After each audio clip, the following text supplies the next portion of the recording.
What's something that's clearly a scam but Americans have been conditioned to believe is normal?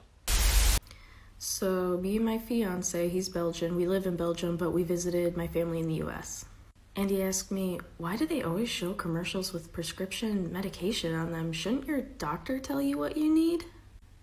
And I was shocked. I just was like, I don't know. Then the other night, we're over at his friend's house, and they asked me, is it true that every day in school you guys stand up and say the Pledge of Allegiance? And I'm like, yeah, of course, why? And they're like, do you still know it?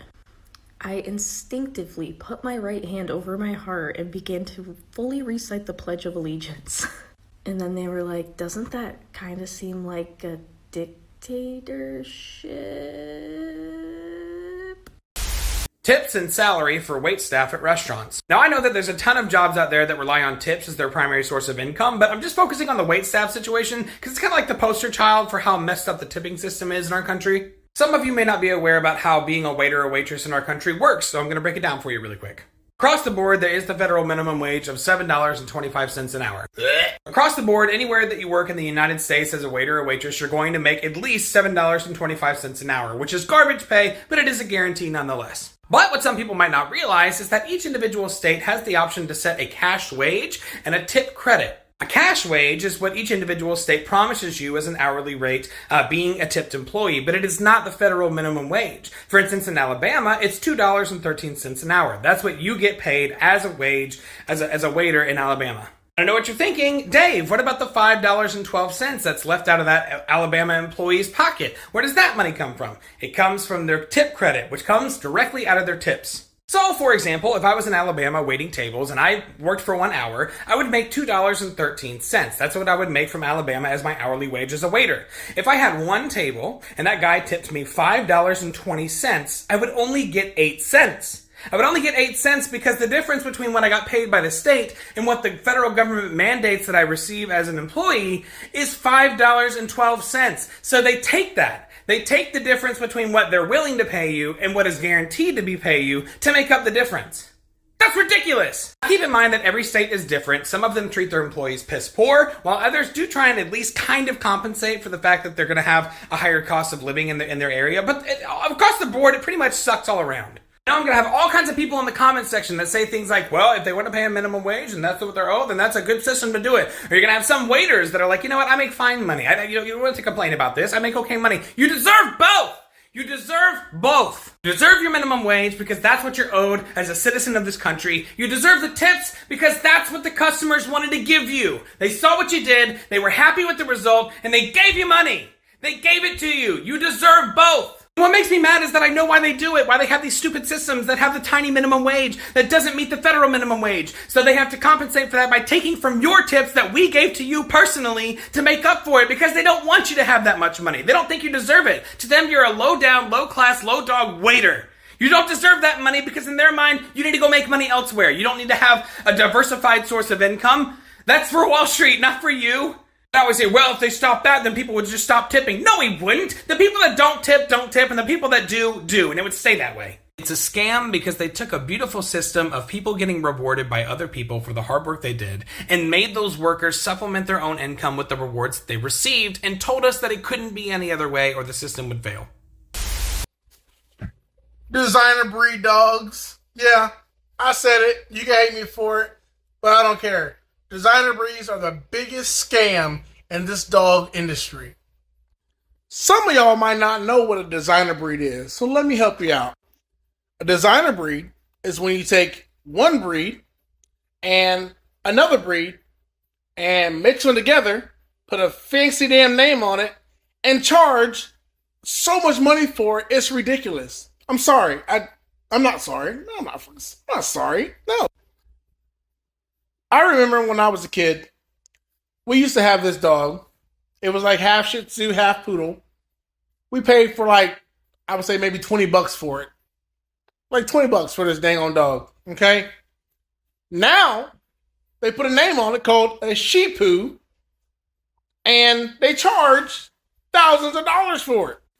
Better yet, I had another dog that was half Chihuahua and half Dachshund. Now they have these things called Cheweenies. What the? Are you serious? Look, we had a fancy name for that stuff too. Back in my day, they called it, back in my day, like I'm that old. I'm not that old. Anyways, back in the day, they called that a mutt. And it was perfectly fine. We all love mutts. They're just dogs that we love to play with and call them our pets. But let me clarify something. It's not the designer breeds that I have an issue with.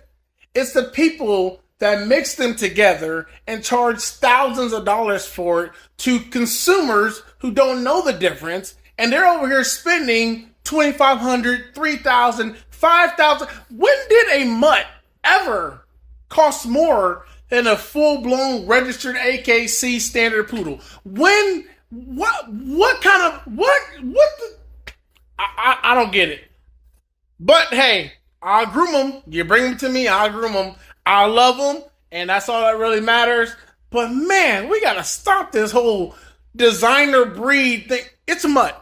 It's okay. We all have mutts. Here, I'm gonna show you my mutt.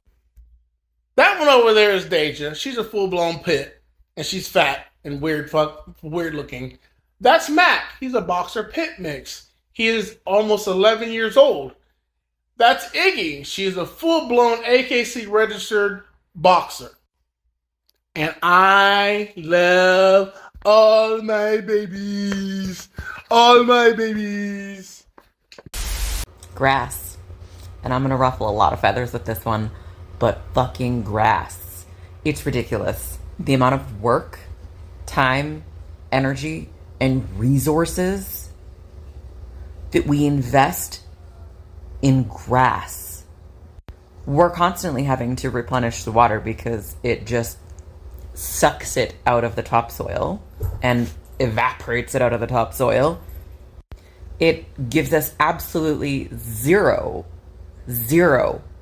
benefit, and we take care of it and invest in it. It doesn't even look good.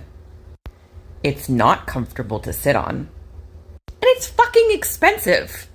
Never mind time consuming when you can have something like mini clover that doesn't flower and requires zero maintenance and actually holds water in the topsoil.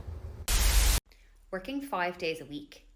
The 8-hour workday was invented over 100 years ago, and despite all of the advances in technology since then, nothing's changed. Vasectomy uses birth control. I don't know who started it, but I see more and more of it every day, and we need to stop. And I get it, especially because in a post-Roe v. Wade world, we want to put more of the onus on those who can go around and get people pregnant. And it is much safer to say, shoot blanks than shoot at a bulletproof vest. And because vasectomies are reversible, it seems like it makes total sense.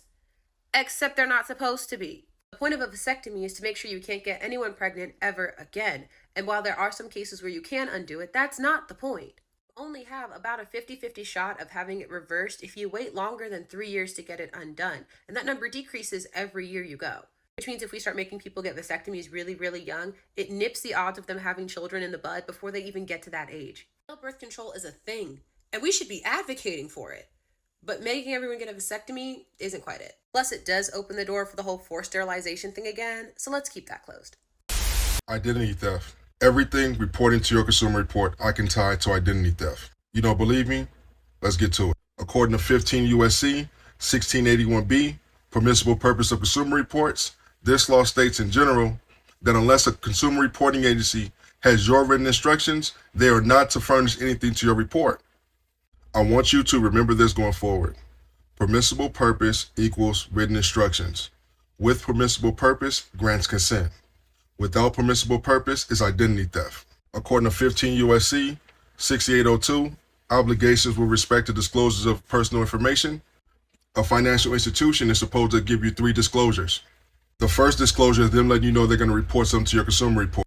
The second disclosure is letting you know that you have the right to not disclose that information to your consumer report. The third disclosure is them letting you know that you have the right to do so. Do you think they follow those rules? No. I'll go next. What about returning merchandise to a retailer that you didn't order? It could be something as simple as ordering hair conditioner, but you get beard conditioner. What do?